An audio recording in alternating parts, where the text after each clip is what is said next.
take a few minutes and we're going to talk about intimacy. I love the topic of intimacy because it's so important, and I think that it's really hard to understand because I don't think that we actually talk about it enough.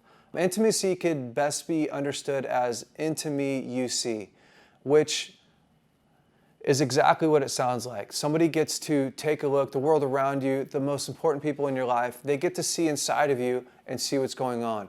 If you take it one step further, in order to have relationships that are really fulfilling, people not only need to be able to see inside of you, but they need to be able to touch the deepest parts of you and affect the deepest parts of you. And I think that that's where intimacy gets really confusing. And sometimes instead of doing intimacy, we're doing transparency. And so I just want to clear that up really quick. Transparency is where you can see through, but you can't touch. It's like a glass window. You can walk by a store and you can see in, but you can't actually buy it. You can't touch it. Maybe the door's locked. Maybe you don't have enough money. That's transparency. And we do that a lot, and we do that with our emotions, with people. We spill ourselves, we show ourselves, but we don't give anyone access to touch us, and we say that we're doing intimacy. The problem with that is that when you walk away from an exchange like that, you can't quite ever figure out why you don't feel fulfilled. Well, the truth is that intimacy was designed so that people not only see into you, but they can touch you. So intimacy should be this incredible place where you feel like you belong, where you feel a sense of emotional connection, where you feel unconditionally loved.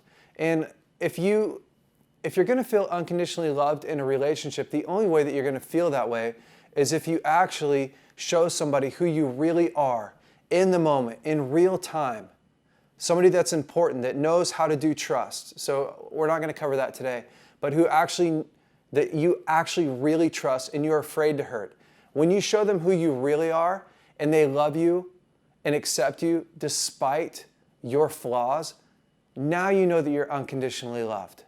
When you come to God as you are, in your imperfections, in your dirty sin, whatever it is, when we come to God as we are, we actually find out that He really wants us. And sometimes we come to God as we think that He wants us. So we try and get ourselves all cleaned up. We try and repent before we get saved, or we just do these weird mind games instead of actually coming and saying, this is really who I am. It's not who I want to stay.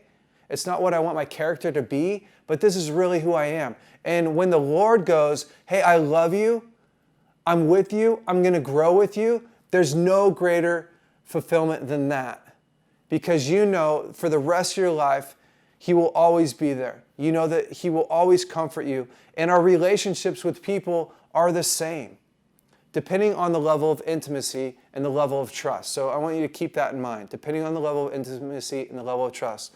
But let's talk about God. If you're not able to do intimacy with God, then you'll try and get intimacy in a whole bunch of areas that are premature or are fake. For instance, God is your source for direction, protection, comfort, unconditional love, healing. So if God is your actual source for those things, then you have a God spot.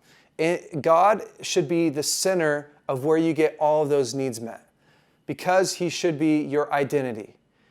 You're awesome because God says you're awesome. He should be your direction. He should be your comfort. Because the Lord is the Prince of Peace, that's why you're okay. Not because everything went well today, but because God's inside of you. It goes on and on and on. When you have God in the God spot, then you can feel safe to be yourself with other people. But the challenge is when we don't have God as the source, as the main source of our identity, direction, protection, comfort, unconditional love, healing, then what happens is we try and fill that need of comfort, for instance, with what? A girl maybe? Or video games or pornography, because we need comfort or we need identity. And when we feel insecure, instead of actually going to God and getting that filled, we get it filled from a girl, and then we call that intimacy. It's stupidity. Because as soon as that girl leaves, there goes your identity. As soon as you can't stop pornography, well, all pornography brings is shame.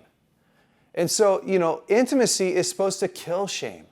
Vulnerability is supposed to crush shame. That's what's supposed to happen in your life. And so, I really want to challenge you. There's not enough time to actually open vulnerability and intimacy all the way up, but I want to challenge you to look into it deeper and ask, is God my source for identity, direction, protection, comfort, unconditional love, healing, acceptance? Is He? If He's not, you need to repent. You actually need to repent, which means to turn away, make a plan, figure out how you're going to execute that, and walk towards it. If God is there, then you actually need to ask yourself, okay, what's keeping me from being intimate in my other relationships? Am I doing transparency or am I doing intimacy? And begin to dive into this topic. There's some really good resources. If you just start looking, Brene Brown has some really great resources on it. There's other really great resources. More Revolution, of course, has great resources. But I challenge you to look into those and to really figure out this topic of intimacy.